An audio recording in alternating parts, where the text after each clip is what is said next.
that has a breadth and depth of experience in public health that makes her well suited for the position. She has a background in epidemiology. She has one of the leaders in addressing public health issues surrounding cancer incidents. We've had those challenges in our community as well.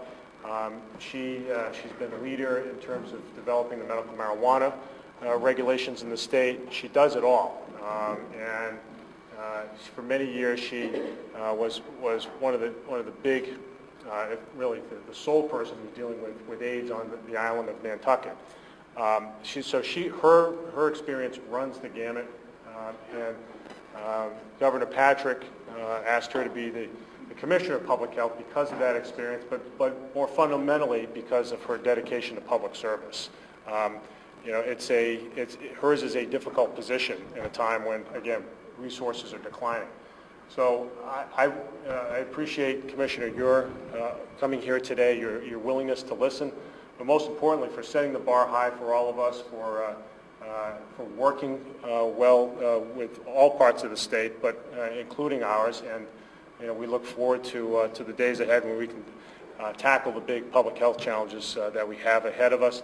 I know Brenda has done a great job in helping pull this together. Brenda's, all of you guys know that Brenda is a hard charger, and but there's hard charging to do in every respect when it comes to dealing with our health disparities in the community. And Brenda, I really want to salute you for your leadership in pulling things together today. But without any further ado, let me introduce the Commissioner, who comes here as a dry sponge to soak up what we all have in the way of recommendations and observations. So she has been in the political fray before.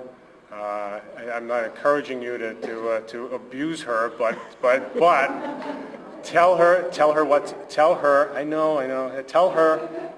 what's on your mind. Let's work constructively to deal with the challenges ahead. Commissioner, thanks for being here.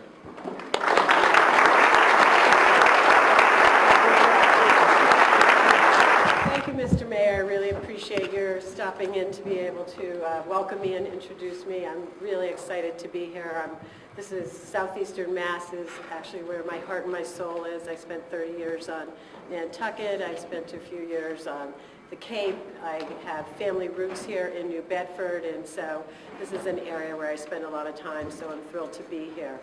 And I really appreciate the leadership New Bedford has had in public health and really understanding the role that communities play in making people healthy. Healthcare services represents about 10% of what helps to keep people healthy, and about 40 or 50% of whether we're healthy or not depends on where we live and what the conditions are where we live, what the job opportunities, educational opportunities. So to have a mayor who gets it is a pleasure to be able to work with you and your staff. I know we're not representing just New Bedford here, so I think we have Fall River here, people from Fall River. Raise your hands, great. I know friends from Brockton are here. Are there people from Brockton here?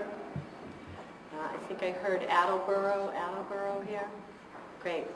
Well, it's great to be here. This is my 6th community dialogue, and I'll be heading to the Cape this afternoon to be able to chat with folks from Barnstable County, and so it's really great to get out in the community. Commissioner Auerbach had a tradition that he started coming out every year, and we really wanted to keep that tradition going because it's really hard to do public health without relating to the public. And so coming here and hearing about the work that you're doing, hearing about what barriers you have that maybe we can help you with.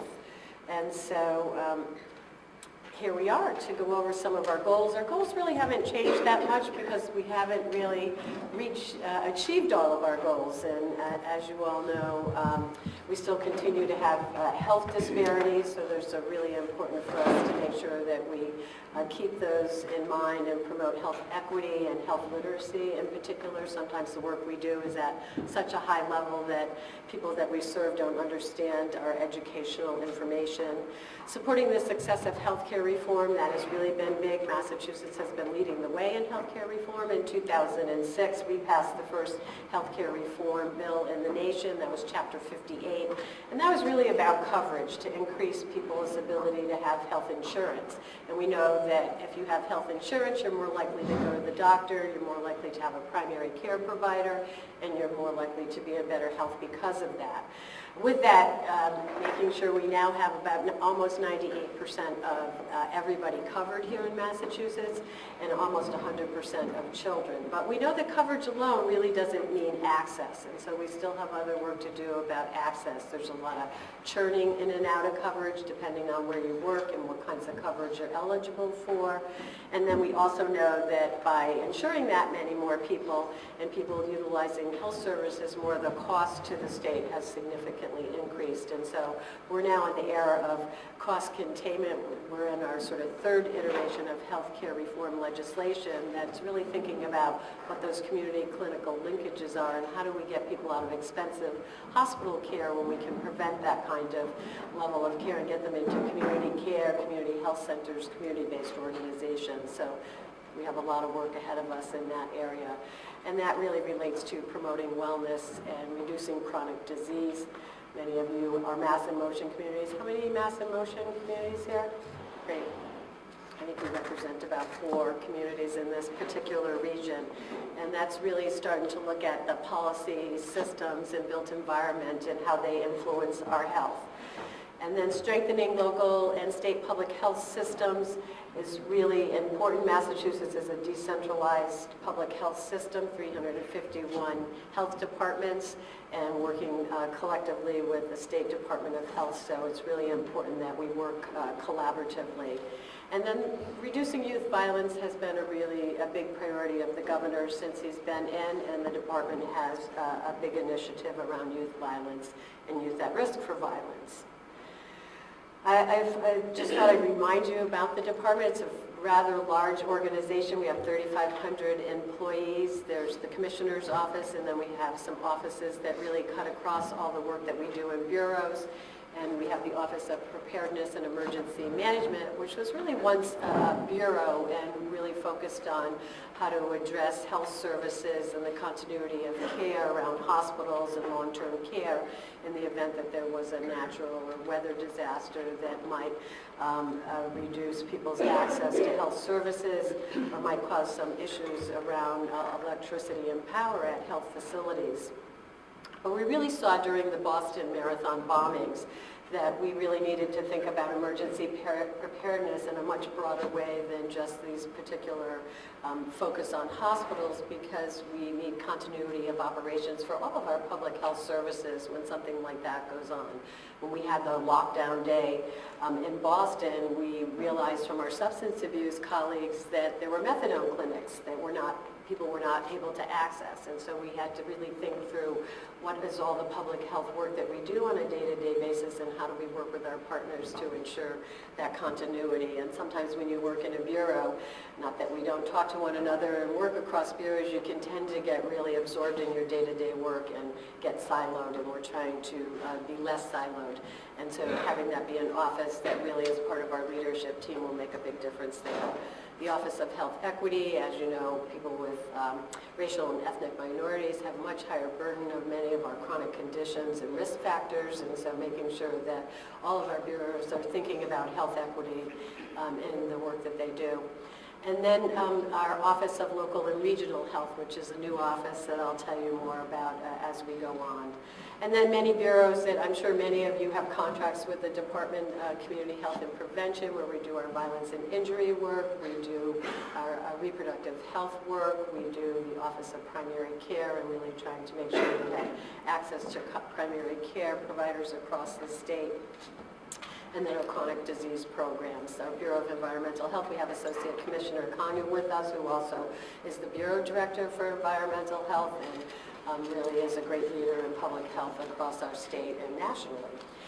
We have Family Health and Nutrition, where we have WIC services and early intervention, which really tries to support families being healthy. Healthcare Safety and Quality is where we do all of our licensure work and our regulatory work around healthcare safety and quality, licensing of hospitals, licensing of health professionals, pharmacies. And as we saw with the New England Compounding Company, that when we don't inspect facilities, they don't often do what they're supposed to do, and those have bad health outcomes to the residents. Excuse me. Our Office of Health Information, Statistics, and Evaluation, that's really the foundation of our public health work, really understanding what the data tells us about the health of our residents. It also helps us to figure out what the local differences are, and it helps us to evaluate the work that we're doing and make sure that we're really achieving the goals that we have together. So public health is an evidence-based field of work. And then our Bureau of Infectious Diseases, where we focus on HIV, sexually transmitted diseases, hepatitis C, and other communicable diseases such as EEE and West Nile virus. Bureau of Laboratory Sciences, unfortunately we had one lab within that bureau get a lot of bad attention to it, our drug crime lab that no longer is with the department, and that really has put a shadow over the 17 labs there that really do some amazing scientific work there that again helps us to determine how to allocate our resources and to focus our attention if there are new and emerging trends going on there. And we're really trying to highlight that work so that we can remember that the Hinton Lab does many really great things to help service the Commonwealth. In our Bureau of Public Health Hospitals, we have 4 public health hospitals across the state that really do tremendous work. We have the Shattuck Hospital that serves a large population from the correctional facilities and does pretty amazing work with a really challenging population, but that's where most of people that are in a correctional institution get their health services or hospital services. And then we have 3 other hospitals that really take care of people that have severe and chronic debilitating conditions, and they do really amazing work to try to rehabilitate them and find places for them to be placed in the community. And then our Bureau of Substance Abuse Services that really do important work around prevention and treatment for people who have addiction disorders.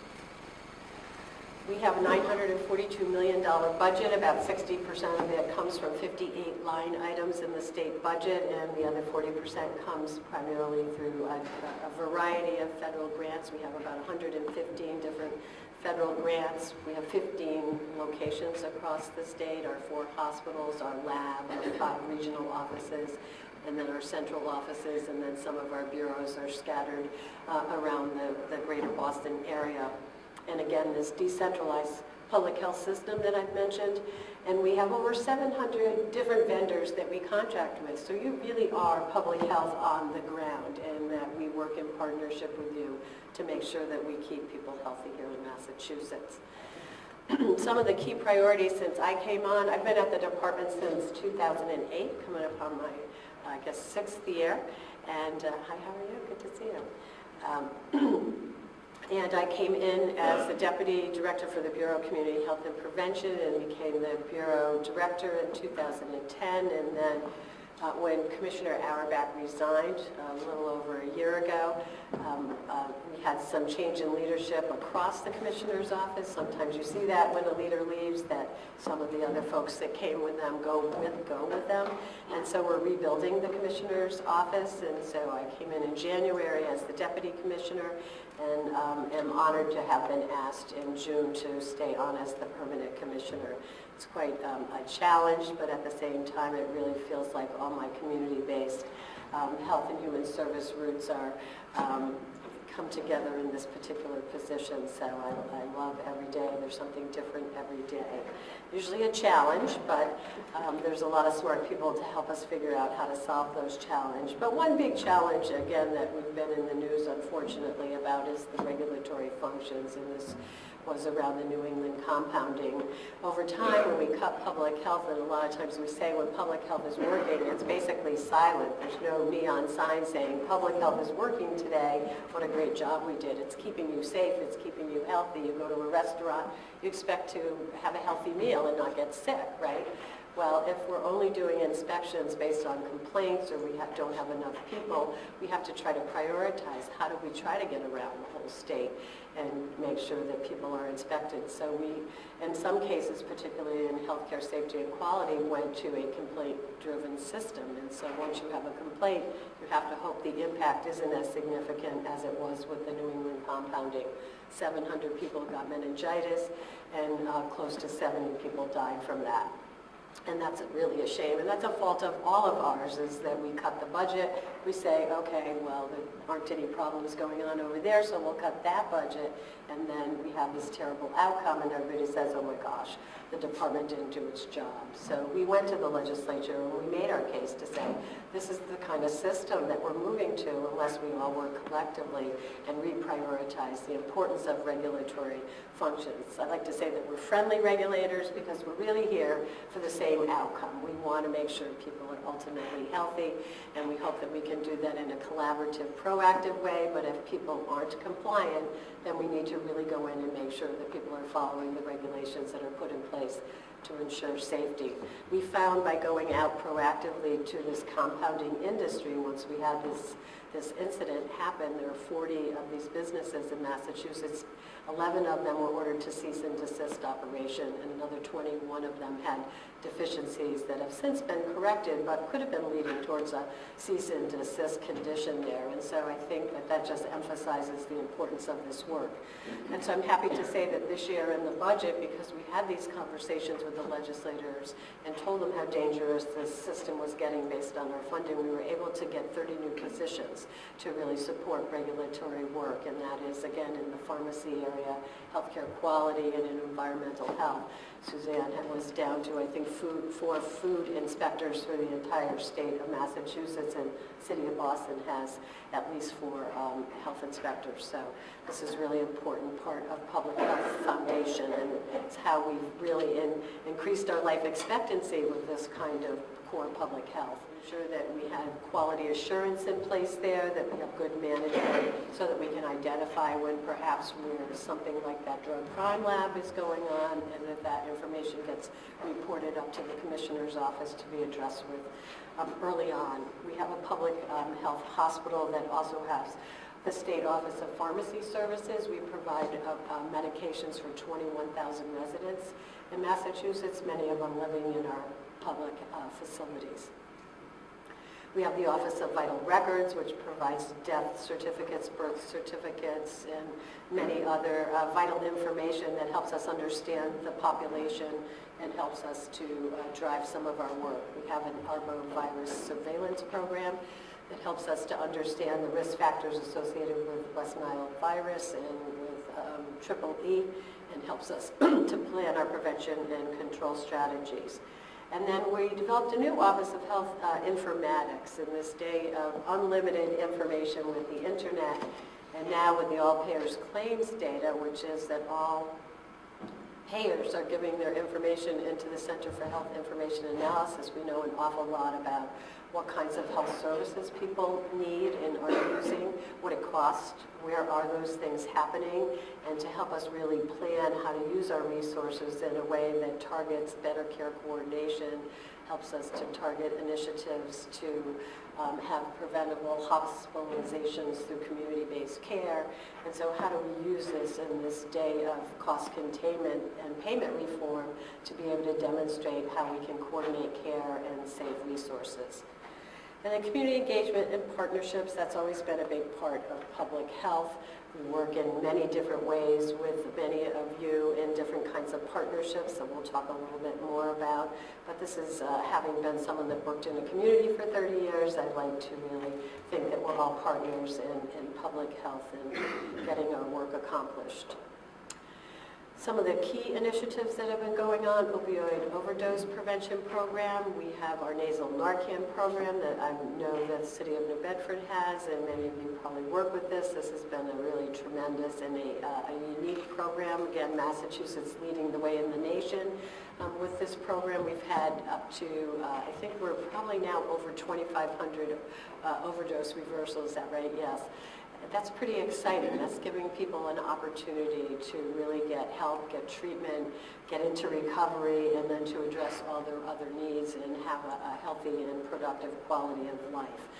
And I was pleased to be able to represent this program this week. I was with all the state health officers from across the country, and again, Massachusetts recognized by SAMHSA for having this really innovative and creative program.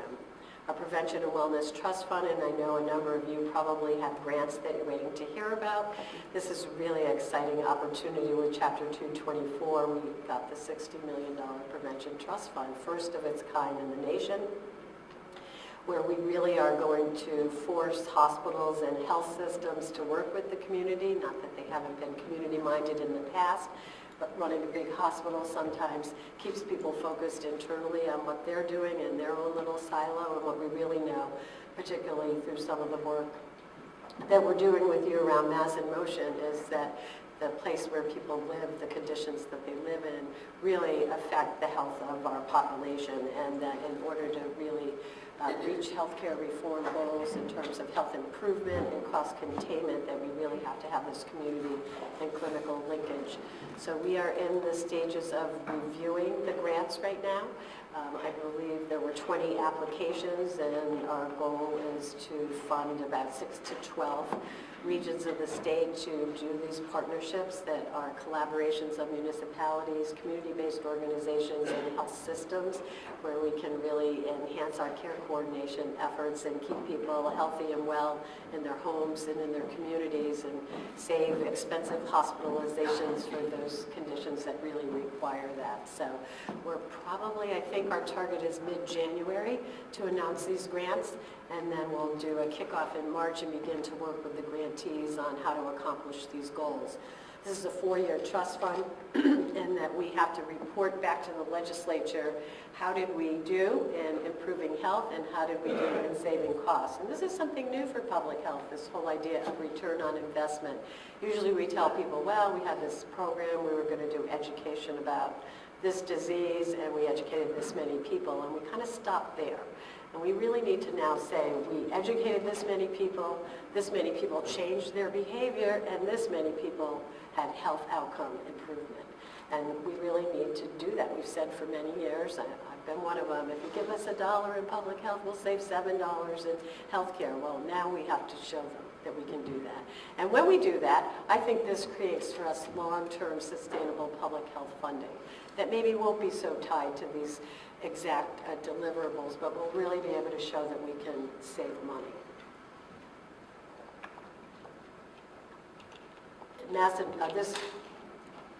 The Prevention and Wellness Trust Fund, a lot of the lessons that we learned were from Mass in Motion, and Mass in Motion was started in 2008. We gave our first municipal wellness and leadership grants in 2009 to 11 legacy communities. This was really led by former Commissioner Auerbach and Governor Patrick, who really had prioritized the emerging obesity epidemic and the increase in chronic diseases associated with the obesity epidemic. 2/3 of adults in Massachusetts are overweight or obese. 1/3 of children are. And with that, we're seeing doubling of diabetes type 2, other kinds of chronic disease, kids in school. I talked to the school nurses, and it's amazing how sick some of the children are in school today.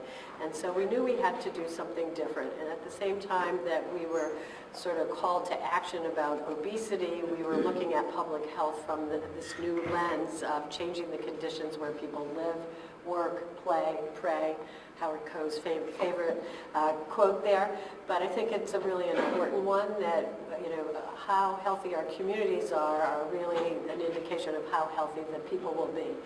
And so instead of focusing on individual counseling or individual clinical interventions, if we have to get to 2/3 of our population, it's going to take a lot of resources to, one by one, try to make people healthy, make different kinds of behavior choices, when we can really look at policy, systems, approaches. What is the built environment? Does it promote walking? Does it promote physical activity? A lot of our urban areas, safety is an issue. There's not good lighting. There's not good sidewalks. Parents are afraid to let their children walk to school. So what are the barriers that we can remove at a community level through different policy approaches, different systems changes, and different planning? Complete streets is like all users should be considered when we're designing our neighborhoods and developments. And so Mass in Motion was this new attempt to work with municipalities at a local level. Highest elected official had to sign on. I have to say New Bedford is one of our signature legacy communities for Mass in Motion, have done a really wonderful job in really sort of getting it and having this be a multi-sector approach to health in your community. And this was a basis for us then applying to the federal government for community transformation grants.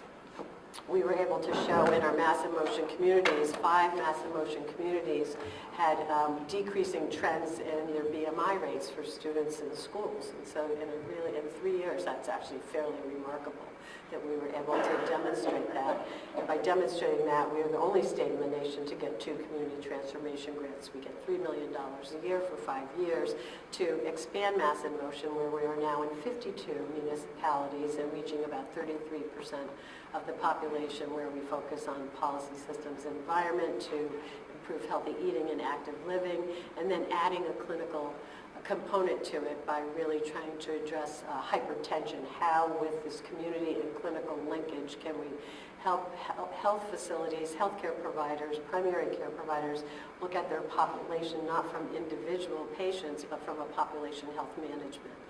And so this has really been exciting work. And as the mayor mentioned, we also got the pleasure on the ballot initiative of implementing all the regulations around the medical use of marijuana. And I can't say as a nurse I have recognized that there have been people that have benefited from the use of marijuana to manage some of their terrible symptoms from either treatments that they have for cancers or HIV and AIDS and other conditions, or to treat the condition themselves. Some people have some rare and unusual conditions that no medication seems to help, but this gives some kinds of symptomatic relief. But it was a very complicated task. There's a lot of competing concerns, those who want to make sure there's compassionate and easy access to marijuana for this purpose, those who don't want that access at all because they're concerned about substance abuse and youth access and diversion, public safety, who just thinks crime is going to increase in their communities, and so a lot of competing concerns to try to do this in a really thoughtful way. And I can tell you that it's been a team of between 10 to 15 of us who have worked on this really thoughtfully for a year, sometimes meeting 2 and 3 times a week, really trying to understand everybody's concerns. We went out to the community. We had like 6 different information sessions, heard from thousands of people about all of these different things that they were concerned about, and we came up with what we think is the gold standard, and we hear from other states and other leaders across the nation that we were kind of a little bit on the conservative side. We're way more regulated than many states that just basically said, okay, if you have a letter, you can use marijuana, but it's like get it however you want to get it or grow it, and there's a lot less control when you do it that way. So we passed regulations in May. We are in phase 2 of reviewing applicants, and we'll announce, I think it's on January 30th, who will be awarded dispensaries. The ballot initiative passed in 2012. 63% of the voters voted for it. 349 towns passed it out of 351, and again charged the department with doing it. We were able to charge fees with it in the ballot initiative. They added that we could charge fees to make this revenue neutral and make sure that we had a good program. So we're hiring inspectors, we're hiring substance abuse prevention folks to be all part of making sure that we continue to have a strong prevention message, particularly in communities where these dispensaries will be placed, and then to do some evaluation about what happens around crime in those particular communities and working with law enforcement. So we're in a review process now, And it's a pretty stringent review that we're looking at background checks of the people involved in these, suitability from a business and a professional conduct of all of the players that are involved in a particular dispensary. Then we will do expert reviews on each of the content areas from outside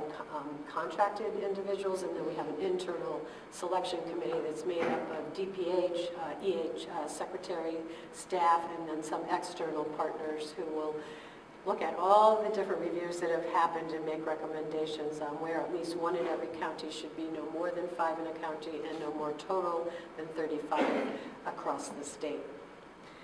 And then climate change is a new area where we've been focused on. The governor, again, this has been an area of priority for the governor, and again, Associate Commissioner Condon has really taken the lead on this in Massachusetts to help us think through what's happening from a climate perspective that's influencing public health. And you can see with particularly things, vector-borne illnesses, there's been an impact on what happens out there, how the pattern of transmissions have changed. We have our arbovirus, West Nile virus, and triple E, which historically have been concentrated in southeastern Massachusetts, and so a lot of our surveillance has been focused in this particular area. In the last couple of years, we've really seen that pattern changing. Western Mass, Central Mass, having some cases, and so needing to really change the work that we do so that we can better understand that risk factor. This summer, this late summer, for the first time ever, we had to close down some oyster beds on the South Shore and on the Martha's Vineyard for Vibrio perihemolyticus. This is a naturally occurring bacteria in the water, but when it gets in oysters at a level high enough, it can cause human illness, gastrointestinal conditions, and there's some federal guidelines that say when there's this many number of human cases that the beds had to be shut down. And this is an important industry in Massachusetts, plus many of us enjoy consuming the oysters, and we want to make sure we can consume them and still be healthy. So we had to close down these beds, and that made us have to come up with what is our role now in this probably changing pattern that we're going to see from year to year. The water temperatures have changed, they get warmer faster, and so how do we work with the industry so they don't lose their product, that we don't get people sick. And so we worked really hard to, with the federal government, with our partners at Division of Marine Fisheries, to be able to study the pattern in human illness and then the conditions of risk in the water and the oysters, and we were able to open up the oyster beds in 5 weeks. Only state to do that across the nation, and we're going to spend this winter getting ready for next summer to say maybe there are times in July that we want to close those beds down proactively so you're not harvesting the product, losing the product, and getting people sick. Recreational water contamination, we're seeing changing patterns there.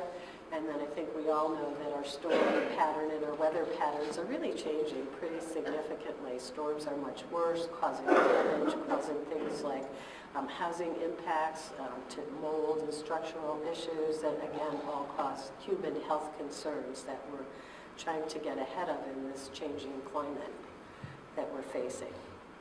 Another area of work that we've prioritized is health impact assessments. This is a new and emerging field, and a lot of this work, again, comes out of the environmental health world, but we're fortunate that, again, in Massachusetts, leading the way with transportation reform, we really looked at the how this can help us plan our projects better. If you do a health impact assessment on a transportation project and look at what all the different options are that one might consider and say which one has the best impact on health in the end, and hopefully we can help the people that are the decision makers to make the choices on the ones that have the best outcome for human health. We actually had our Transportation Compact meeting yesterday. We have added the Secretary of Health and Human Services, the Secretary of Transportation, the Secretary of Environmental Affairs, and we just added the Secretary of Housing and Economic Development, so that we can see how to use this idea of scoping of projects and looking at all of our choices and making the best choices, again, in the best interest of public health and chronic disease reduction. So really moving towards the health and all policy approach, multi-sector approach to public health, but again, following some sort of an assessment so we don't burden a project, but we do make the project be, or the policy, the best that it can be. for health outcomes. These are just the steps. I won't go through them for you. Some of you, I think, have done some work with us. We have a health impact assessment coordinator in the Bureau of Chronic Disease because we're trying to take the lessons learned in environmental health, and Suzanne, again, national leader in health impact assessments in this area, helping to teach us in other areas of public health how this can make the work that we do. What is a policy that a mayor makes, for example? Is that going to make somebody healthier or not? One example of a policy we're looking here, some health impact assessments in this area, Fall River, looking at vacant lots. What are the best uses of vacant lots? Many competing uses in a community to use a piece of property. Which one will be in the best interest of the community overall? Is it a community garden? Is it a place for walking and recreation? Or is it a business opportunity? Sometimes an economic opportunity is a good health opportunity. So again, trying to scope these projects out. And then we have a statewide initiative looking at speed limit bill that would reduce the speed limit in towns in a downtown area from 30 miles an hour to 25 miles per hour. And that has significant outcomes on reduced motor vehicle crashes, reduced accidents, morbidity and mortality from associated car crashes. And so these are the things we're trying to get into the routine work that we do, so we think this way, again, a health and oral policy approach. We're working on public health accreditation. In 2007, there was a board set up nationally to try to certify public health departments. It's a private nonprofit based in Washington, and it's based on some Institute of Medicine recommendations. And it really is trying to be able to give a certification to a public health department so we know what the skills are in that public health department.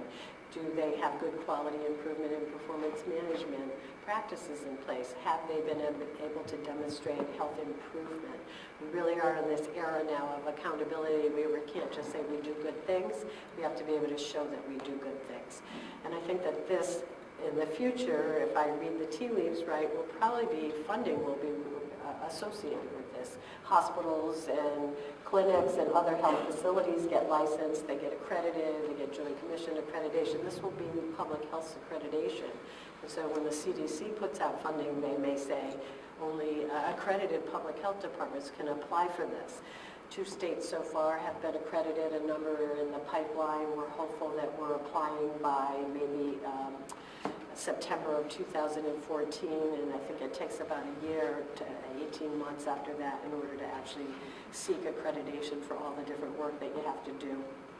And I believe there's a couple health departments here in Massachusetts. I know Worcester said they were seeking accreditation. I don't know if anybody here is working on accreditation or not. Moving the health of the population, what do we want to prioritize? And then we need measurable objectives to go with those and strategies that we can measure the outcomes from. We've had over 70 stakeholders, both across government and across the private sector, participate in our plan. We have an advisory council that is primarily external folks, and Mike has been one of our leaders, Mike Coughlin, and helping to put together our accreditation process and the state health improvement plan.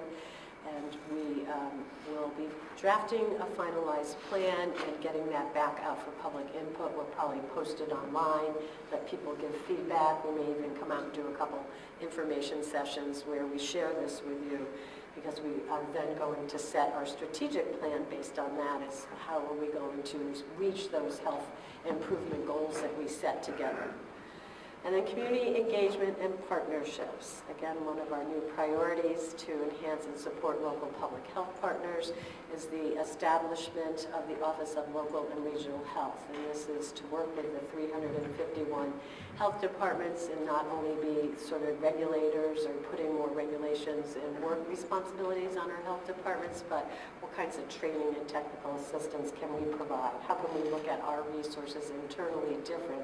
I'd like to think we had a lot more resources that we could bring to you all, but maybe it's a realignment of the resources that we already have so that we can better help you achieve your goals at a local level. So it's really thinking about local and regional. We have some regional efforts going on through our district incentive grants, but we also want to link with our regional health offices. I'll be going to our regional health office today after I leave here, the one in New Bedford. We have 5 regional health offices, so we don't want them just to be offices where people come to work who are representing a program in the central office. We really want them to be connected to you and then them connected to us so that they can solve problems at a local level with you and then bring us in if there's something that's really challenging or that we need to identify resources to address a particular issue.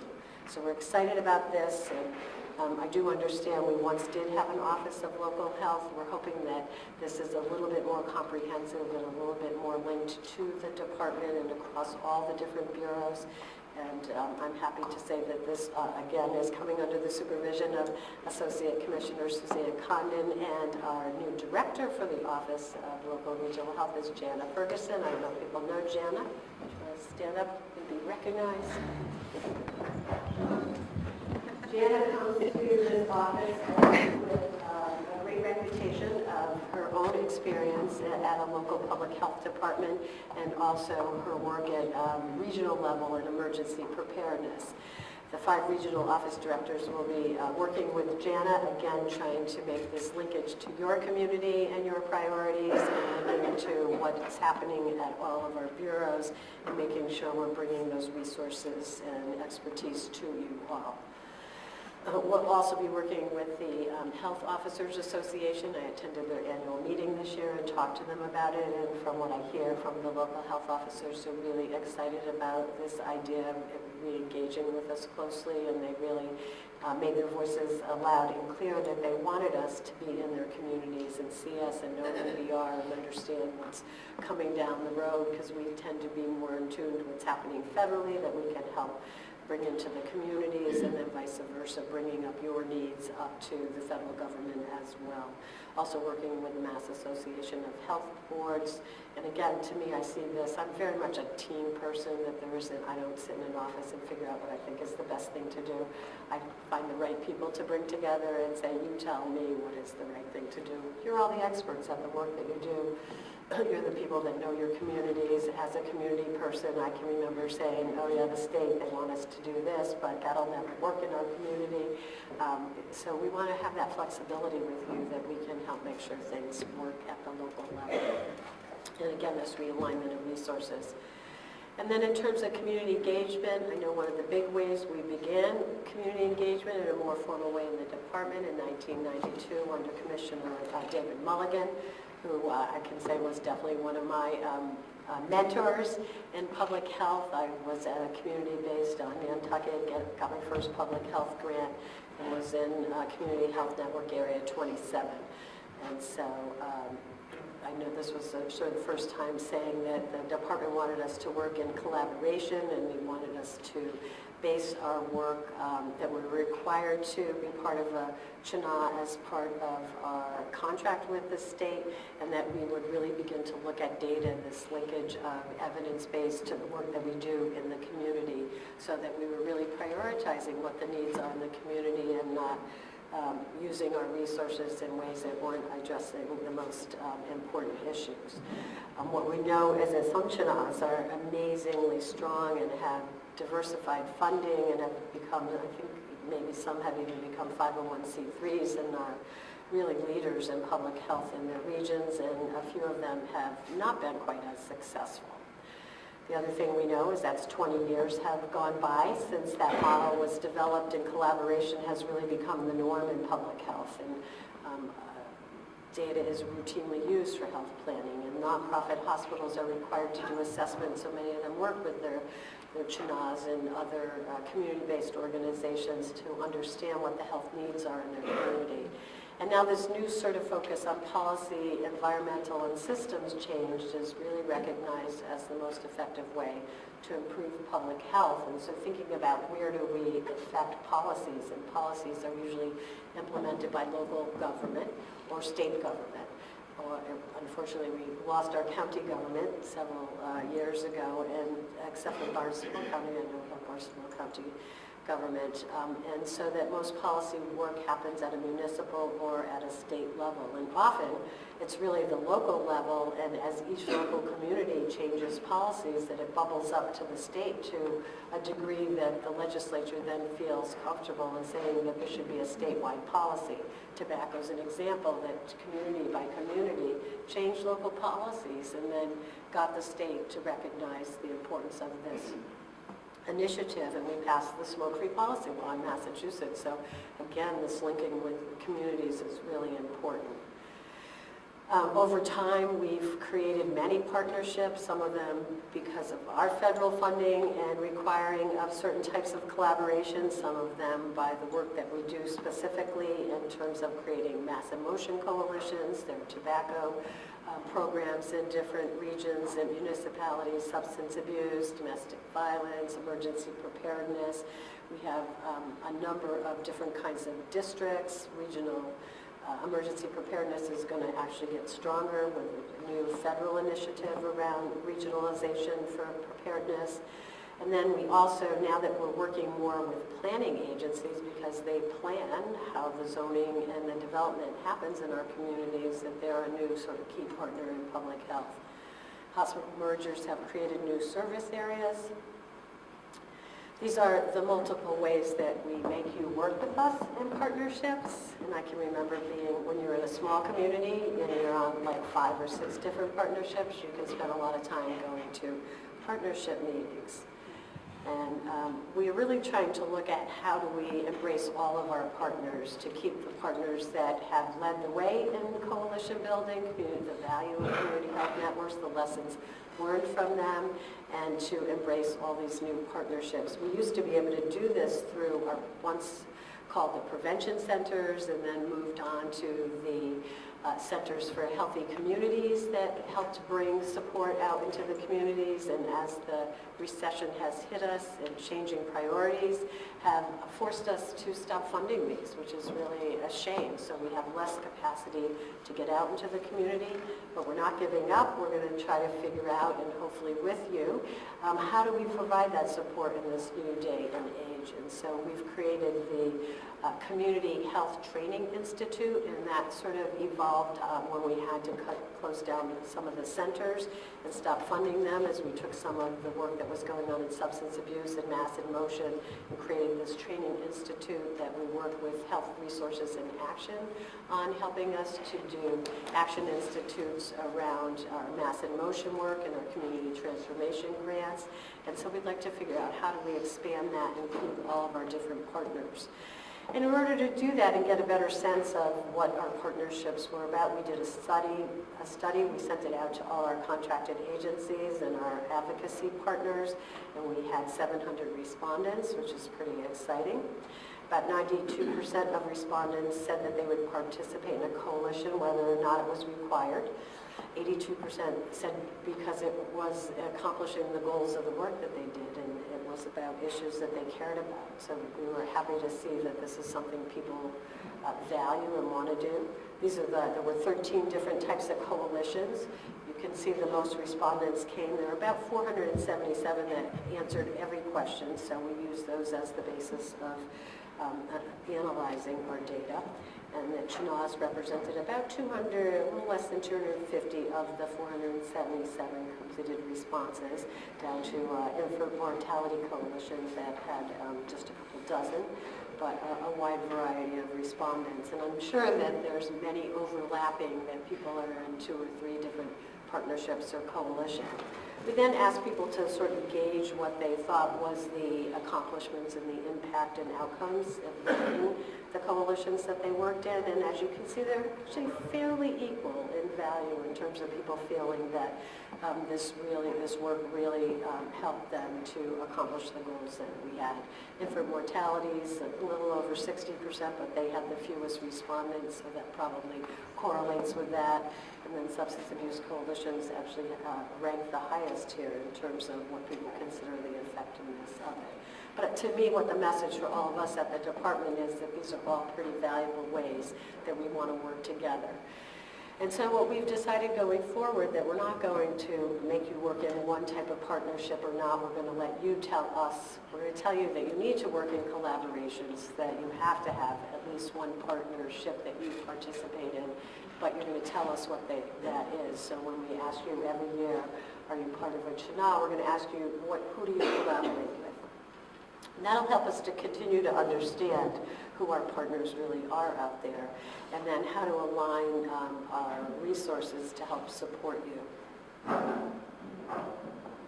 And so with that, I'm going to stop talking and have you talk to us. Jen is taking notes over there. Raise your hand.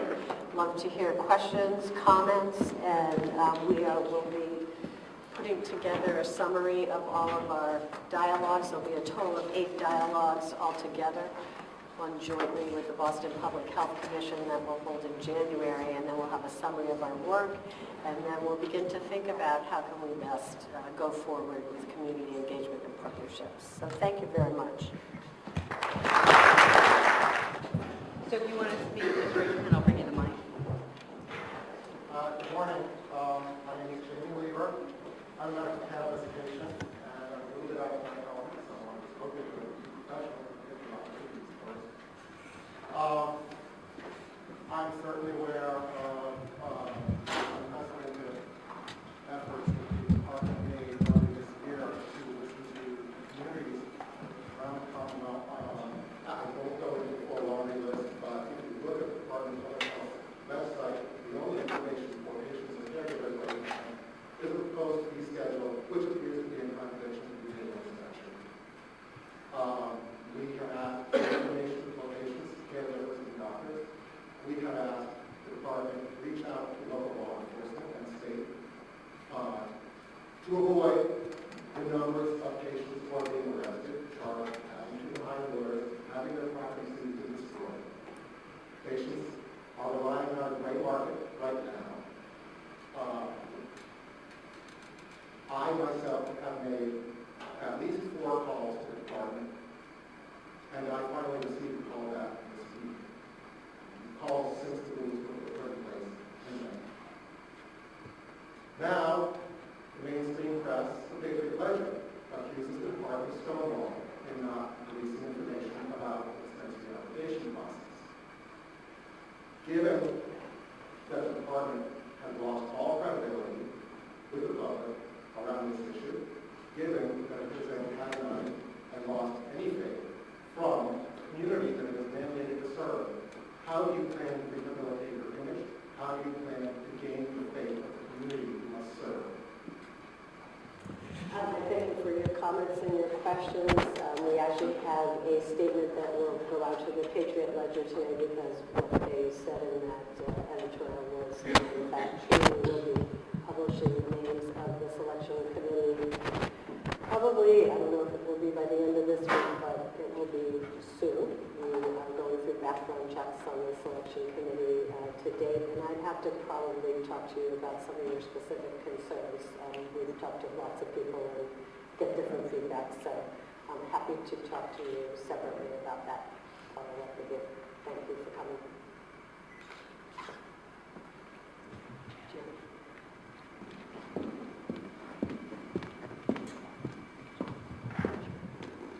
Hi, I'm Wendy Garland, and I'm a representative of Great Forward Partners for a Healthier Community, which is CHNA 25.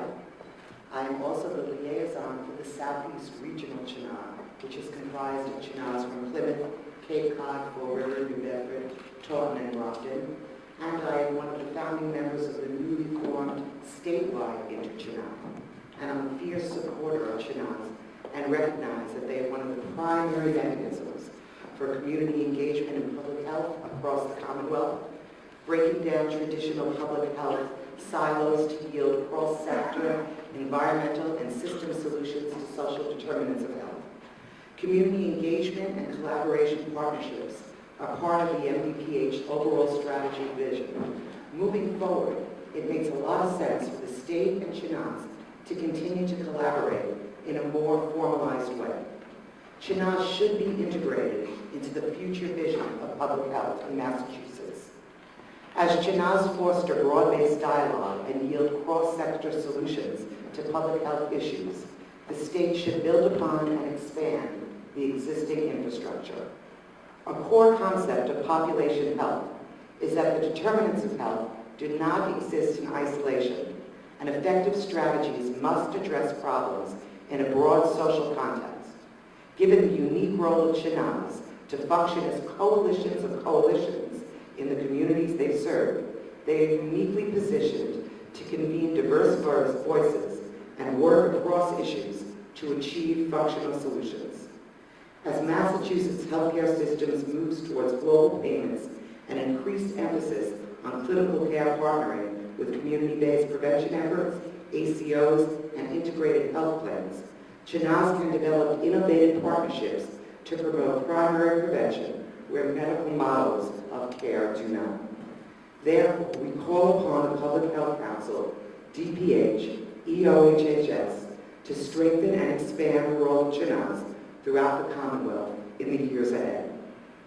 Speaking as a representative of the newly formed statewide Inter-Chinaz Coalition, comprised of 23 of the 27 Chinaz across the Commonwealth, we also call upon the great and general court of the Commonwealth, the citizens of the state, to stand firm in supporting the continuance, strengthening, and recognition of a system of community health network areas that can uniquely serve our collective interests. Thank you.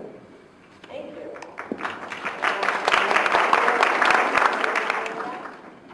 Hello, thank you for coming, Margaret. My name is Bethany, and I work with the New Bedford Community Connections Coalition, which is a direct initiative of the Department of Children and Families. We do systems change work and social work in the community and service families to our Family Resource and Development Center. I was a former chair of the New Bedford CHMA. And I just have to say, from the perspective of the ground level work that we're doing with families that are most in need, and families that are very often experiencing the worst health outcomes because of all of these other issues that we're dealing with, I am hopeful that the Department of Public Health will kind of go back to some of the basic kind of foundational methodology around, like I'm sitting and listening and hearing everything that you're saying, and what's coming to my mind is Maslow's hierarchy of needs that I've been seeing happening, or the focus of where we're going seems so esoteric to me that we're forgetting, or not forgetting, but where is like the loud voice saying, like, a couple of years ago we had that campaign, what is public health? This is public health. So 1,500 families living in hotels in Massachusetts through DHCD and having bad, poor public health outcomes, that is public health. And families in Bedford who on a daily basis can't get enough inspectors to come out to their homes because we have an infestation of bed bugs and families are forced to live in these environments because they have nowhere to go, that is public health. And for me, and for the work that we do with families, I just want to say it is great to talk about walking paths. It is wonderful to talk about walking kids to school. But when we have kids who are afraid to leave their house because mom might overdose or get beat, or are afraid to leave their house because of what they may encounter on the road, that is public health. And I understand the more global look at it and the more kind of working on things from a more of a systems change, but I feel like we have kind of lost our voice in doing systems change around that work.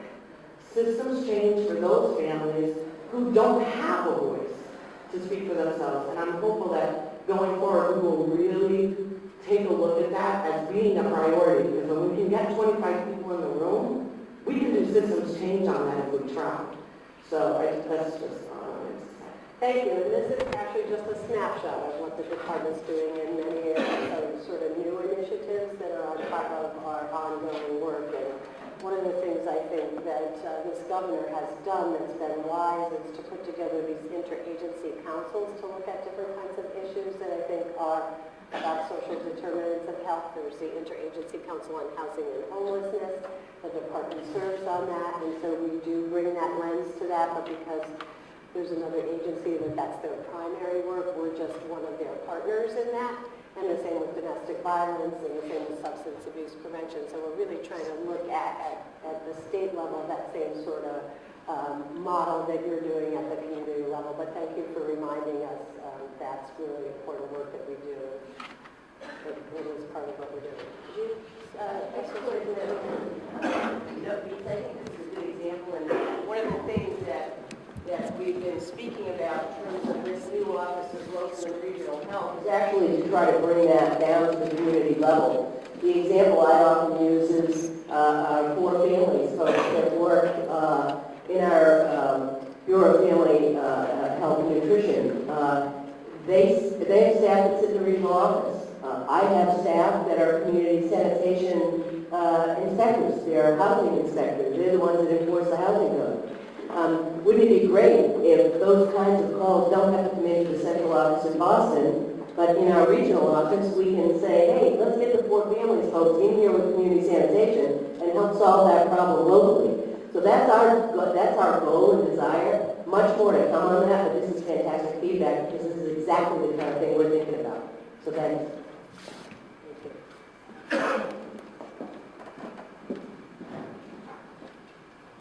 Thank you. Good morning. My name is Karen Waller. I'm the health director for the Marion and Rochester Regional Health District. One of the problems that we've been having, this is really on the grassroots local level, is that we have historically had flu clinics that were administered by our Board of Health people. And as time went on, of course, the cutback in flu vaccine from the state occurred, and now the onus is all on the towns.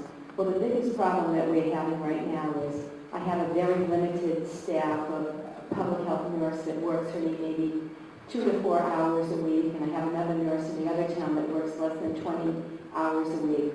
But what we're finding now is that these nurses are spending their quality time where they should be working with the public, and they're trying to unravel the very difficult insurance problems that we're having now to get our flu vaccine credits back to us and the money back to us. Is there any way that you can help us to unravel this and make it easier for us? We have very limited staff, and they're just spending too much time in the paperwork. And really, the people that I have doing the public health are wonderful, but they were never intended to do all this paperwork, and it's really very difficult for our small department. If we can have help from you, we would appreciate it, really. Donna Lord, who will be retiring soon, but is leading the path forward for others, is actually very much working on that. When the commissioner met with the statewide coalition for local public health, the public health nursing leader raised this issue, and so Janet and I followed up with Donna, and they're forming a working group to address this very issue because they know how hard that is and resource intensive. So more to follow on it. No quick and easy solution, but I understand there is a committee working on it.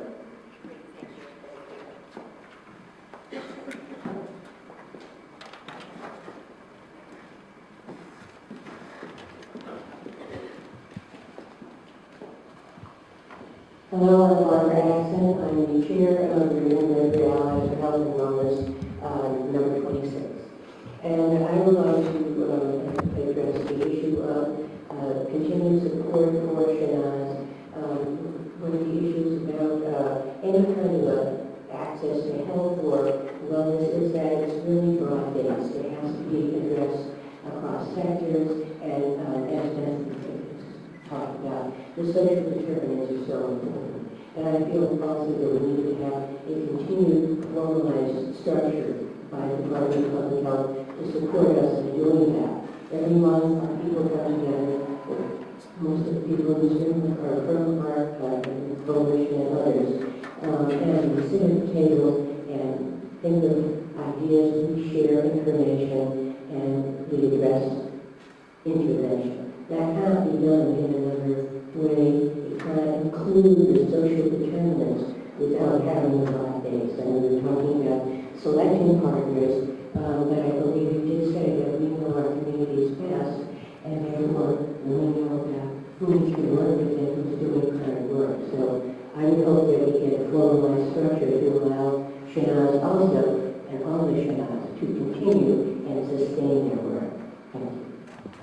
This is about trying to support all partners that come together. And sometimes partners need to come together in different ways that for a specific problem. And I'll use suicide for an example. And sometimes they have to come together with different partners that don't come to a HIA all the time.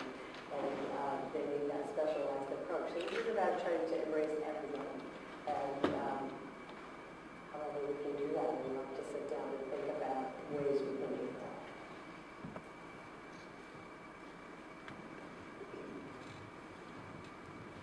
Another goal, which you know. I'm Marcia Bogart, and I work for Forward Partners for Healthy Community and Forward Chenal. And I think the beauty, I can't speak for all Chenal certainly, but the beauty of the Forward one in particular is that we are very broad-based, we're a large collaboration, and we do deal with homelessness, with domestic violence, with substance abuse, with violence prevention. We do the Walking to School program, which I strongly advocate. Nutrition, smoking cessation, and so forth. So it's a way of bringing together a lot of community agencies that do a lot of things, and I certainly understand where Bethany is coming from. There are basic fundamental needs that absolutely need to be addressed. But again, the beauty of the Chenal is that we bring together so many agencies and organizations. As my good friend Wendy often says, no one presents with one problem or one challenge. That if there's a concern about an academic issue with a student in school, that student may be faced with a homeless issue.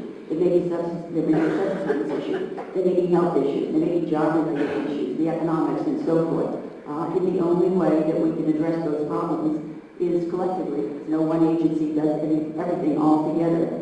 Through the Chenal, we have that opportunity to have those number of agencies that do address a number of issues. And as I mentioned at a conference yesterday in UMass Dartmouth, the only way that we're ever going to get all of this done for the clients for whom we all respect and want to serve is if we all play nicely together.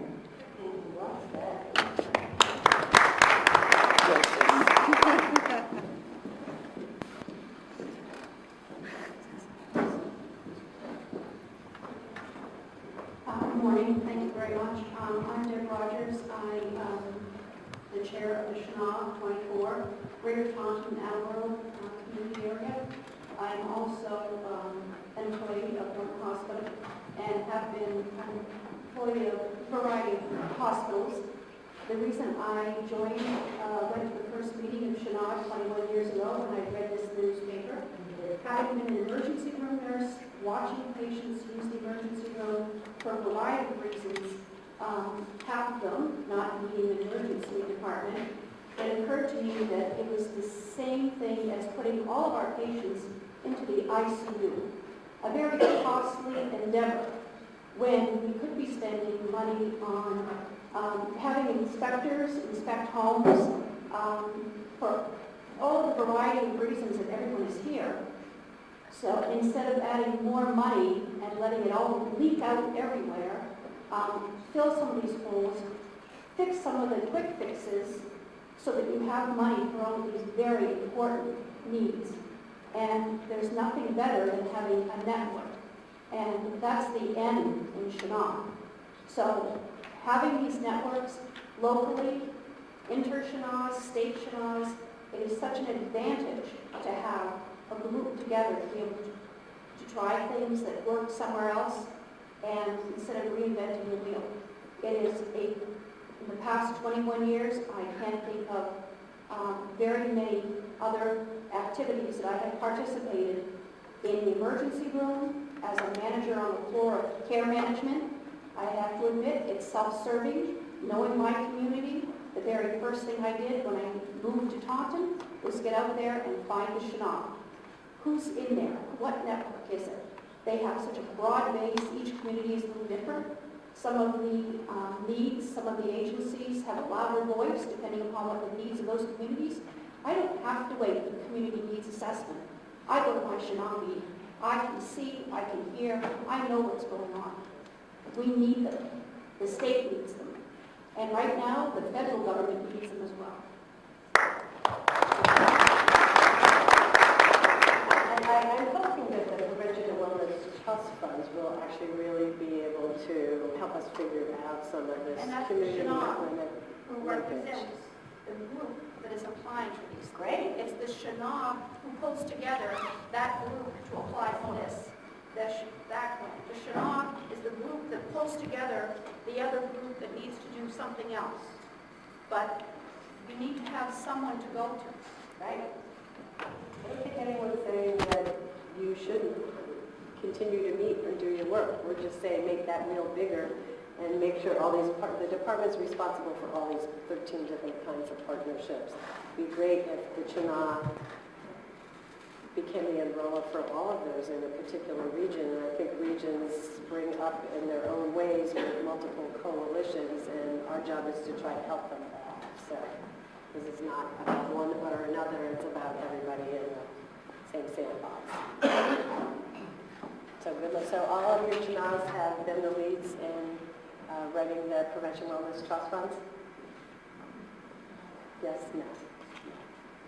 So some are saying yes, some are saying yes. So sounds like a mixture. So we want to work with all of them. So thank you. Hi, my name is Tim Donahue. I teach a community program in Bedford. I come from the Bedford myself, from a poverty level area, and I had all the problems that come from that. Took me many years to recover. Now I'm back working with children. As close as going to school right nearby, which is a very difficult area, tough neighborhood. I work in the area of prevention, and I want to bring to light that we have to start very young these days, which the funding seems to be almost impossible to get. And I myself can have up to 400 children a week in front of me. And the scary part for some people about my program, sometimes the words yoga and meditation come into my teaching, and that seems to be kind of foreign around here. I'd like to take some of the scariness out of that, but I was told by one person that nothing with the word yoga in it will ever be funded because it's not scientifically proven. And that's totally false. There are so many studies on the benefits. If you could see a whole classroom of children sitting in calmness and meditating, you'd be very impressed that they like it. There's not enough of it. And if I were to try to lead a meditation with this group, and this is not a put down at all, it would be so difficult for most adults to calm down because stress levels are so high.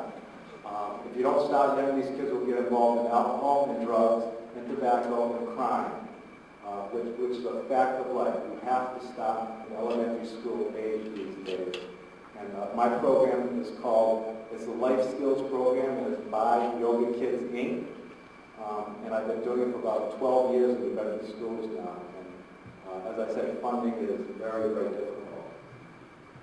I sympathize with you. I do a lot of alternative therapies myself for health, and it's unfortunate that we can get pain medication and surgery for back problem, but you can't go to a chiropractor more than like 5 times a year or something, I think my plan is. So hopefully that's going to change over time. I think that we're learning a lot of lessons from the combination of Western and Eastern medicine. And I think stress is, I'm glad you brought that up. I had that conversation actually with the mayor earlier. What are we doing about mental health? And I think there's a big gap there. I think that in the state we have the Department of Mental Health, and they do sort of chronic, severely, persistently mentally ill services, which are badly needed.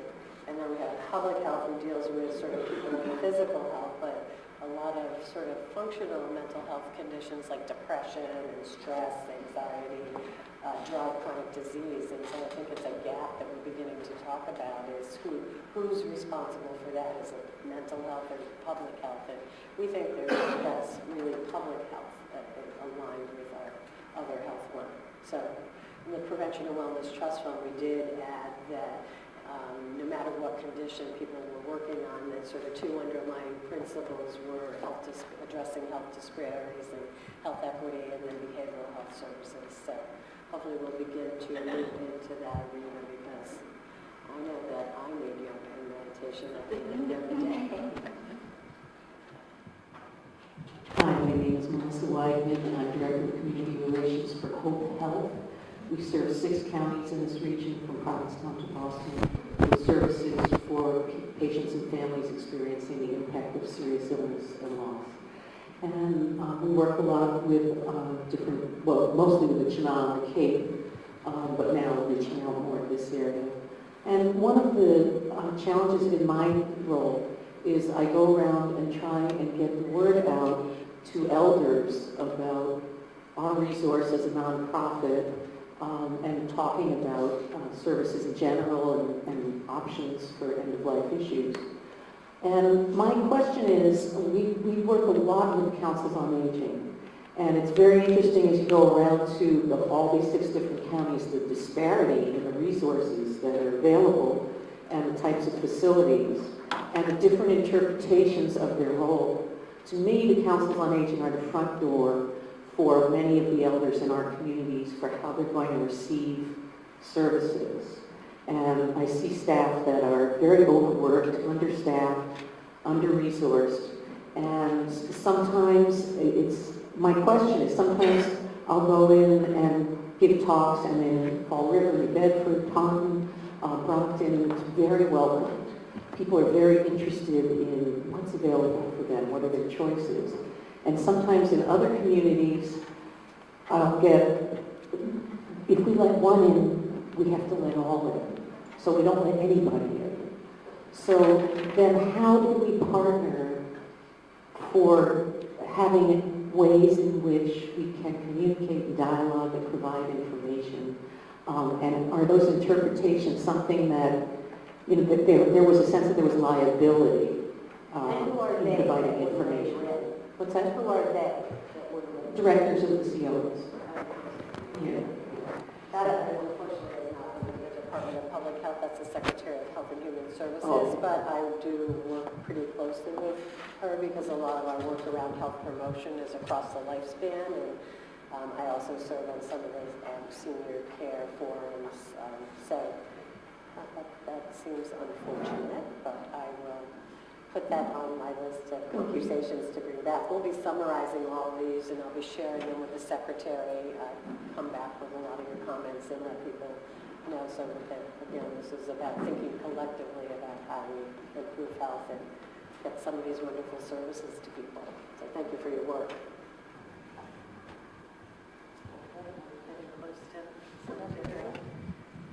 Well, thank you all for taking the time to come. This is a beautiful location. I'm enjoying